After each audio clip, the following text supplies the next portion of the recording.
to My Brain, My Heart, Sports Talk with Mike. How you doing today? I got my main men here, Tim Lincecum of the San Francisco Giants and Ryan Smith of the Edmonton Oilers, ex-Colorado Avalanche.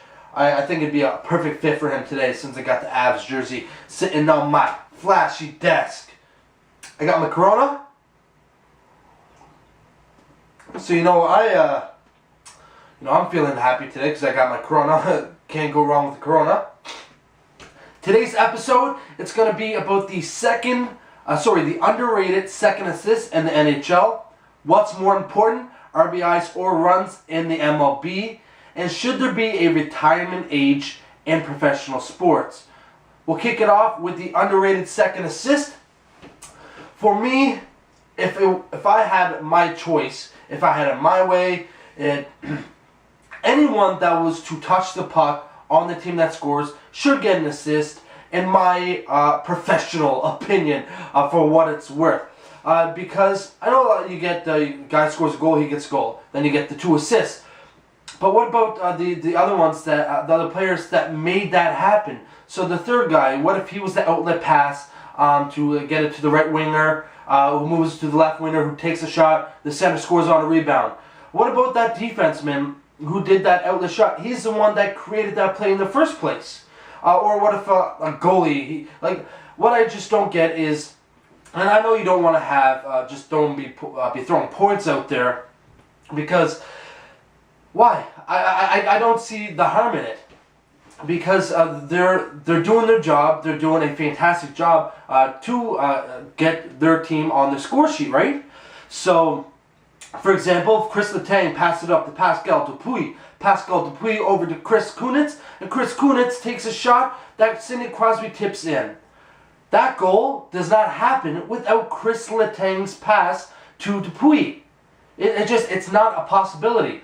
Or I would even go so far as, I don't know who Chris Letang's partner is, but let's say Paul Martin to Letang, Letang to Kunitz, Kunitz to Crosby, Crosby to Dupuis, top shelf. Why can't there be 4 assists given out? Just because Crosby doesn't get an assist without Paul Martin making that first pass to Letang, and Kunitz doesn't get the pass without Letang passing it to him. So it should be, as a team, it's a team sport. It's not on an individual basis. So in my mind, why not give assists to everyone deserving of an assist? Now, back in the old days, the NHL had 3 assists, and a lot of the times assists were handed out to players that weren't even on the ice.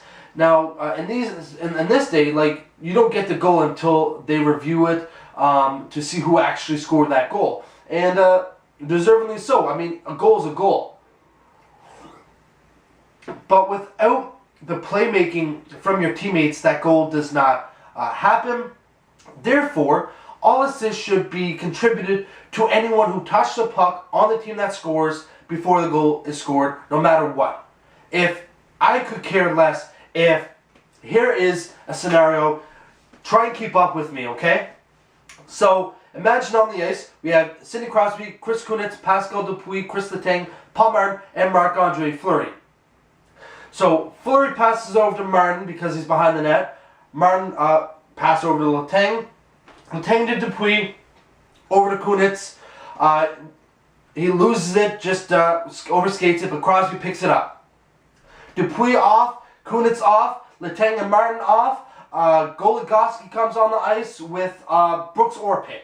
And then Crosby back to Orpik over to Goligoski. Crosby's off the ice. On the ice now is Malcolm, James Neal, who's another Pittsburgh Penguin that we could put up there. I will say Bo Bennett. Doesn't score a lot of goals, but let's see what happens. So then Orpik up to James Neal, who passes over to Malkin, who slides it over to Bennett. There you go, goal by Bennett. Assist should go to Malkin, James Neal, Brooks Orpik, Alex Goligoski, Paul Martin, Chris Letang, Sidney Crosby, Pascal Dupuis, Chris Kunitz, and Marc-Andre Fleury. Because without their help, without their assistance, there would be no goal. Now, I understand it's ludicrous because points would be amazingly high. But wouldn't that be exactly what the NHL may need? Because a lot of the times, you only have it's not scoring like the 80s and 90s. Like there's no way you're gonna get up there. We'll be surprised to see 5 NHL players atop 100 points in a season now. It's unheard of since just because of all the new rules and stuff and the goaltenders, bigger equipment and stuff like that. So just it's never going to happen. Obviously, they're never going to put in my suggestion. They're not going to take it seriously. But as a sports fan, as a hockey fan, I would love to see that, because then you would see a lot more points being earned by players that aren't recognized for their points, more for their defensive abilities. But maybe they are offensive. They're that third guy. Now I know this is a segment about the underrated second assist, but really it's underrated assists in general. And if you look at it, guys that aren't normally the ones that are scoring like 50 points per year, they're getting 20 or even 10. They're the guys that are making all the passes. They're the ones that starting the rush up, and they don't get counted on the score sheet. Boom! I thought that was interesting. Tell me what you think. Over to the MLB. What's more important, runs batted in, RBIs, or runs themselves? Now, for me, you can make a case for either or, really. For me, I believe that runs are more important than RBIs.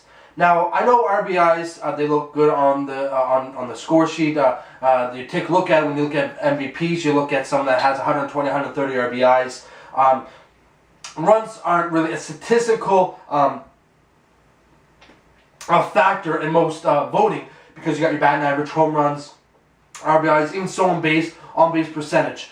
But without those runs, without those guys on base, the guy up to deck, when he drives them in to get that RBI, that does not happen without those guys being on base in the first place. So, a fun scenario. Well, we'll go to the Toronto Blue Jays. You got Jose Reyes, Melky Cabrera, and Jose Bautista on first, second, and third. So first, Larry, he gets, Jose Reyes gets a double. Melky Cabrera gets a single, first and third. Bautista gets walked. So now, those three, they're on base. They did what they're supposed to do. That's the whole process. You need to get on base to score runs to win a game. And then Edwin Encarnacion hits a double, scores all 3 runs. Timely hitting by Edwin, by the big EE, for sure. And then that's a great thing, because you need that RBI. That looks great for him, because he did his timely hitting. He did his job to bring those runs in. But if he came up to bat, unless he hits a home run, he's not driving in any runs. So those 3 are the guys he needs to thank for being on base in the first place. If he hits a double, that's still great. It's good for his batting average. It's good for his doubles totals. But it's not good on the score sheet. So to be able to win a game, you need guys on base. You need runs. And runs batted in are, of course, it's a fantastic thing to have, because the RBI guys are the ones that win you the game. Secondly, first, it's the runs that you need, and the runs are scored by the guys that get on base to be driven home. Runs, in my opinion, are the most important statistic and between RBIs and runs, at least, because you still got on-base percentage and average. So on-base percentage will fit in perfectly with the runs. So there you go. And the last one, should there be a retirement age in professional sports? A lot of people are going to completely disagree, because now I'm going to give you my age. I would like to see when a player hits 35. Now there's 2 scenarios. Once a player hits 35, or once once an athlete hits 35, or once an athlete hits 15 years in the big leagues, in the major, like in the MLB, NHL, NFL, NBA. 15 years in the sport themselves. So whichever one comes last. So if you're 18 years old, drafted into the NHL, you can realistically play 17 years in the NHL. If you're 22, I made a mistake. So if you're 18, you can't play till you're 35. You play 15 years. you're 32 years old. Yeah, see, that doesn't work out at all. We'll just stick with the 35. I should have really thought that over, but 35 should be an age where an athlete should retire. Because what happens is a lot of the minor leaguers, a lot of the guys being drafted and coming up in the organizations, their development usually ends up getting stalled because you have an older athlete on your team that's taking up space. Now, some players are still putting up numbers, putting up goals, assists, home runs. They're doing exactly what needs to be done to keep their job, to keep the team, to help the team keep winning. But for the long run, as a general manager, I'm going to be looking at, okay, so just for example, if I keep Milan Hajduk of the Colorado Avalanche, if we keep re-signing him, he's 37 years old. I believe he just either turned 36 or 37. So now I have him. He's been injured because he's getting older. He's not putting up the points that he used to. So if you were to take Milan Hajduk off the roster, that creates more cap space. You can bring in someone that's going to be produce more for the team. That's going to help them win in the long run. So that's just a small example, because I know that Jaromir Jagr for the Dallas Stars, he's putting up numbers. Paul Konerko for the White Sox, he's going to continue hitting home runs, getting his RBIs. Kobe Bryant, he's 35, he'll be 36. I mean, he's still doing great, or 36. I mean, all these guys over 35, their talent's still there. Some of them, of course, they've fallen off a bit. They're still putting up things, but not to the stature that they were originally.